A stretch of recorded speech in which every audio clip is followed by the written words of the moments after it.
atau nyata. Yang kedua, mohon nasihat. Saya jamaah Busro yang aktif. Saya sudah berkeluarga 1,5 tahun. Hasil pernikahan punya anak 1. Seiring berjalannya waktu, ternyata suami saya masih menjalin cinta dengan mantannya. Sampai-sampai dia bilang katanya mau poligami. Dan lagian Habib, kalau ada perselisihan, mertua saya ikut-ikutan. Rasanya saya capek. Apa yang harus saya lakukan?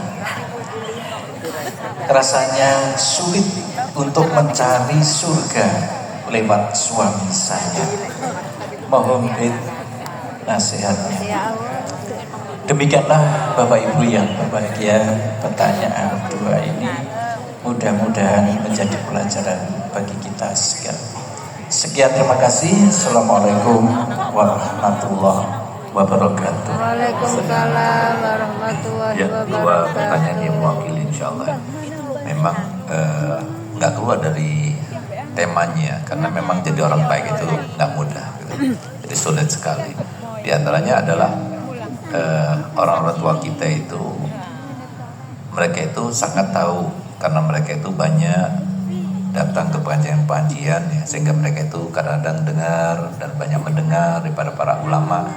Di antaranya adalah bahwasanya mayit itu ketika dia meninggal, dia juga ikut bertanggung jawab, bukan tanpa tanggung jawab, tetap tanggung jawab. Tanggung jawab yang harus pikulnya itu terkait dengan istrinya dan anak-anaknya. Nah, sehingga kalau seumpama kemudian dia sudah ada pacar dan sebagainya, kemudian dia meninggal, dia akan dibawa, akan diminta pertanggungjawaban, akan berjumpa dengan Allah SWT, dan akan diminta pertanggungjawaban. Semua tanggung jawab yang dipikulnya itu dipertanyakan. Sebelum dipertanyakan, maka hendaknya diselesaikan dulu. Jangan sampai pertanyaan-pertanyaan itu nggak bisa dijawab. Sehingga diantaranya adalah kalau sudah ada pacarnya, sudah sama-sama setuju, langsung dikawinkan. Kenapa? Karena pacaran itu hukumnya sudah jelas haram gitu. Cuma sekarang itu kan menjadi tren gitu. Jadi tren yang tidak baik. Jadi artinya orang tua dulu itu sangat paham bahwasanya ini salah satu daripada momok yang sangat menakutkan kepada orang tua yang akan meninggal dunia ya. Sehingga sampai segitunya harusnya momen yang tidak bercampur antara dua momentum itu, yaitu momen bahagia, momen susah. Meninggal momen susah, nikah momen bahagia.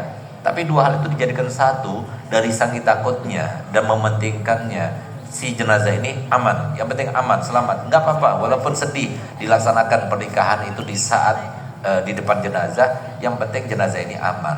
Itu ajaran yang bisa kita petik pelajarannya daripada kejadian semacam itu. Karena memang tanggung jawabnya besar. Jadi saya sampaikan bapak-bapak, ibu-ibu, terserah mau dilaksanakan atau tidak. Jadi kalau anak-anak kita itu pacaran, buka aurat dan sebagainya, kita sebagai orang tua kita juga dapat memikul dosanya. Karena kita bertanggung jawab. Jadi kita sebagai orang tua itu harus amar ma'ruf nahi mungkar, terutama kepada keluarga kita sendiri. Nah, jadi usahakan kalau sudah waktunya mereka sudah mendekati sesuatu yang diharamkan, ya cepat-cepat dihalalkan. Jangan sampai kita kemudian menanggung dosanya. Jadi ambil satu contoh seperti kakek saya. Kakek saya kan Segaf bin Hasan bin Ahmad bin Husain. Segaf bin Hasan bin Ahmad bin Husain. Abahnya Habib Hasan itu namanya Ahmad. Habib Ahmad itu, saya punya kakek itu, waktu kawin umurnya 17 tahun. Bukan karena dia itu syahwatnya besar, sehingga dia itu pengen cepat kawin, tidak.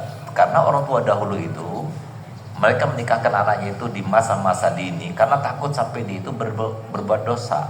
Dan dia nggak mau menanggung dosanya, pastinya. Seperti saya, alhamdulillah anak pertama Habib Alwi itu, waktu kawin, saya kawin ke umur 18 tahun. Anak yang kedua 19 tahun. Anak yang ketiga yang baru kawin itu tahun kemarin itu 21 tahun. Saya masih menanggung nafkahnya dia. Saya lebih baik berkorban ketimbang nanti saya ikut nanggung dosanya. Itu masalahnya. Sekarang ini apalagi dengan adanya HP dan sebagainya itu sangat-sangat luar biasa fitnahnya. Jadi Habib Ahmad dikawinkan oleh Habib Hussein ayahnya, karena Habib Hussein itu datangnya oleh gurunya Habib Hussein Jombang yang ada di foto yang nggak pakai imamah itu. Habib Hussein Jombang itu datang ke Sumeneb, ke Madura, dia bilang, Hussein, itu anakmu sudah waktunya kawin, padahal umur 17 tahun. Dia taat kepada gurunya, dia bilang, kalau marhaba, kalau suruh kawin saya akan kawinkan. Dengan siapa saya akan kawinkan, guru? Dia bilang, sudah, saya carikan dulu. Jadi lihat bagaimana seorang itu dulu seperti itu. Jadi pasrah kepada gurunya, carikan keluarga baik-baik dan sebagainya. Akhirnya itu pagi hari, sore harinya datang lagi Habib Hussein. Dia bilang, Hussein, anak dapatkan 3 keluarga. Kalau kamu mau anak kamu jadi pejabat, kawinkan sama keluarga fulan. Tapi kalau kamu mau anak-anak kamu itu jadi orang-orang kaya, kalau kawinkan dengan keluarga fulan. Tapi kalau kamu mau anak-anak kamu jadi ulama, kawinkan dengan keluarga Al-Bakhabazi. Maka lagi-lagi sebagai murid, beliau katakan, saya terserah apa kata guru. Kata Habib Hussein, ya kalau begitu saya pilih untuk anak turun kamu jadi orang-orang alim saja. Kawinkan sama Al-Bakhabazi. Nenek saya pada saat itu, waktu dikawin sama saya punya kakek Habib Ahmad, umurnya 11 tahun. Jadi 17 tahun sama 11 tahun. Anak pertama Habib Hasan Baharun yang mendirikan Dalwa itu. Jadi bukan karena kebesaran sahabat, tidak, tapi takut. Ya, takut sampai dia berdosa. Alhamdulillah Habib Hasan, jadi Habib Ahmad punya anak 3 laki-laki, punya anak perempuan 2. Habib Hasan punya anak, alhamdulillah semuanya ustadz. Habib Qasim punya anak 3 laki-laki, semuanya ustadz. Al-Habib Mustafa Baharun punya anak laki 2, misalnya saya, Habib Dudung sama Habib Hadi, semuanya ustadz. Dan saya punya bibi perempuan, punya anak 9 laki semuanya. Saya sebut Wali Songo. Siapa dia? Saudaranya Habib Dini. Nah, ini Habib Dini laki semua saudaranya, 9 semuanya laki. Semuanya ustadz, semuanya ngajar semua di pondok, alhamdulillah. Dan saya punya bibi lagi satunya, punya anak laki 1, semuanya juga ustadz, keluaran daripada Hadramaut. Berkatnya guru, berkatnya doa. Oleh karenanya, ayo pentingkan itu yang pertama. Yang kedua, tadi katakan di antara pertanyaan, akhir pertanyaan itu, ya Allah Beb, susah banget mau dapat surga lewat suami. Kalau nggak susah, bukan surga namanya. Jadi memang surga itu letaknya itu ya di dalam kesusahan itu. Sehingga apa? Jadi harus kita lewati. Tapi yang pasti untuk kita menjalaninya dengan mudah, satu, nggak ada yang serba kebetulan terjadi. Semuanya sudah direncanakan Allah Ta'ala sebagai ujian bagi kita. Yang kedua, nggak ada yang tanpa solusi. Semuanya ada solusi. Lihat bagaimana Nabi kita Muhammad SAW mengajarkan kepada kita. Kalau kita ingin mengikat orang, ada 2 cara. Pertama, dengan kekuasaan dan harta benda. Yang kedua, dengan perilaku baik. Ini 2 hal mengikat. Tapi yang pertama masih ada komanya. Kekuasaan, kapan kekuasaannya itu terlepas, lepas juga. Ya, tunduknya orang kepada kita. Harta benda kita sudah hilang, hilang juga tunduknya mereka kepada kita.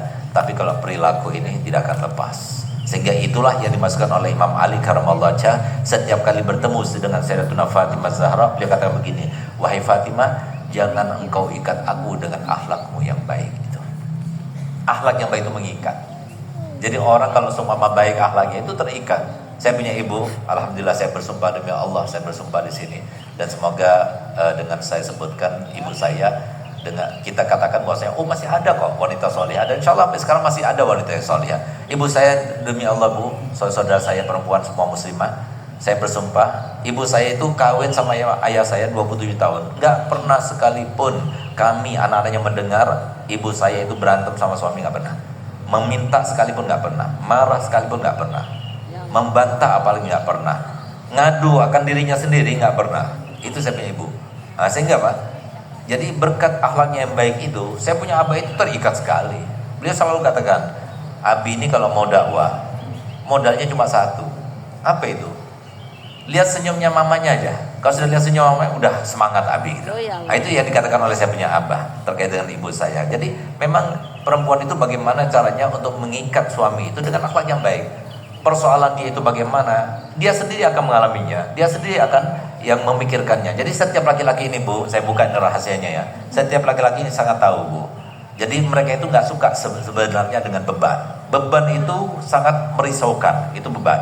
Di antara beban yang paling besar itu kalau semua dia itu menikah lagi misalnya, atau dia itu ada kaitan dengan perempuan, karena mereka sangat paham dengan sebuah istilah, orang kalau menikah dua adalah orang yang paling banyak muskilahnya. Orang yang menikah tiga adalah orang yang paling cepat matinya. Orang yang menikah empat adalah orang yang paling cepat gilanya. Gak percaya silahkan dicoba. Nah, jadi semua orang kita tahu semuanya itu. Jadi memang gak mau. Nah, tapi kalau sudah Allah berkehendak, itu sesuatu yang tidak mungkin kita bisa melewatinya. Oleh karena ayo sama-sama kita berusaha, jangan risaukan semacam itu. Labuhkan cinta kita kepada Allah dan Rasulnya, bukan pada manusia, sehingga manusia cuma sebagai fungsinya, sebagai media saja untuk mendapatkan ridhonya Allah dan cintanya Nabi kita Muhammad SAW. Semoga kita mudah untuk menjalani sesuatu yang sulit, tapi demi kebaikan kita di akhirat, semoga kita mudah untuk merasakan dan menjalaninya insyaallah. Al-Hadiniyah wa likulli niyatin shalihah wa ala man sallallahu al-Fatihah.